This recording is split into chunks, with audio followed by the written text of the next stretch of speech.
Just a few months ago, I was at zero. No subscribers, no audience. Just an idea and a camera. I remember wondering, will anyone ever watch my videos? And fast forward to now, I've hit my first 100 subscribers. It might not sound like a lot, but this first milestone is huge because it means real people are finding my videos. So in this video, I'm going to break down exactly how I was able to get my first 100 subscribers, what worked, what didn't, and the steps you can take to grow your channel, even if you're starting from scratch. When I first started to focus on this channel in December of 2024, I already had some experience with YouTube because my second channel that I started in 2019 now has 1.7 million views. But let me tell you, starting from scratch, a brand new channel, from zero is completely different. At first, growth is slow. In my first channel in 2015, I barely got any views. And I questioned, am I doing something wrong? If my niche was not right, or maybe too small,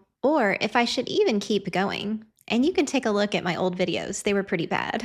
But we all start somewhere, and I kept testing and tweaking and learning new things and building my skills. And now, on this channel, I'm finally starting to see momentum. By starting all over again with the experience that I have, here are some actionable steps that you can take to help your channel grow. So number one, pick your niche and your audience. You first need to identify who your audience is and speak directly to them. And know exactly what they are searching for and the questions that they have.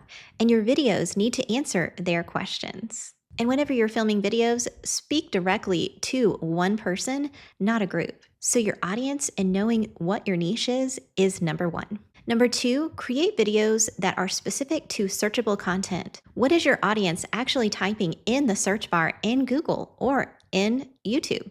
One of the biggest mistakes I see beginners make is that they post random videos all over the place and they're not keeping it consistent to what their audience is actually interested in. So you can research titles, keywords, and TubeBuddy as your friend. I absolutely love TubeBuddy. It can help you identify the subject and title of your next video based on search results.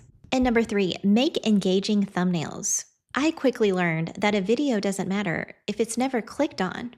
And so in order to get your videos to be clicked, they need to have an eye-catching thumbnail. My early thumbnails, let's just say they weren't great, but I improved over time because you need to study the other thumbnails in your niche or other thumbnails of your favorite YouTube content creators and look at what images are they using? Are they using faces? Are they using arrows? What type of font? How big is the font? And especially, what are the colors that they're using? And most importantly, your thumbnails need to be simple and not cluttered because a confused mind does nothing, which means they will not click. And number four, post consistently. Consistency builds momentum, especially with the YouTube algorithm. But another thing consistency does is it builds your skills. The more videos you create, the better your skills will get.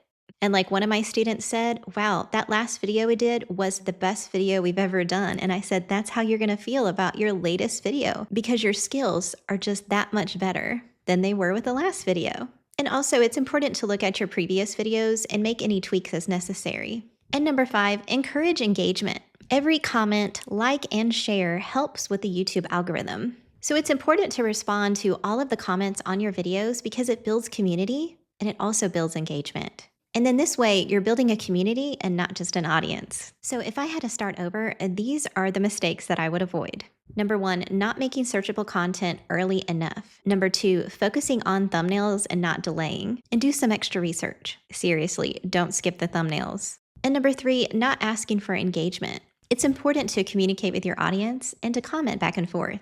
If you avoid these mistakes, you will grow much faster. So if you're stuck under 100 subscribers, I totally get it, and I understand how that feels. But don't get discouraged. Growth always feels slow at first, and it takes time. It's easy to compare ourselves to other channels who have viral videos early on, but that is not the norm. So all you have to do is keep pressing record, keep creating, and making new videos, and you will improve your skills. I put together a free YouTube workbook just for you. This way it'll help you plan your content, get more views, and grow your channel. All you have to do is click the link in the description box below. And within this workbook, I do have a few checklists or questions and answers, so it guides you through troubleshooting some potential problems that your channel may have. If you enjoyed this video, please click the like button and also click subscribe so you don't miss out on any of my free tips in my future videos. And if you need help growing your YouTube channel, I do have a free YouTube class, and you can click on that video that is up on your screen now. And I'll see you in the next video. Bye!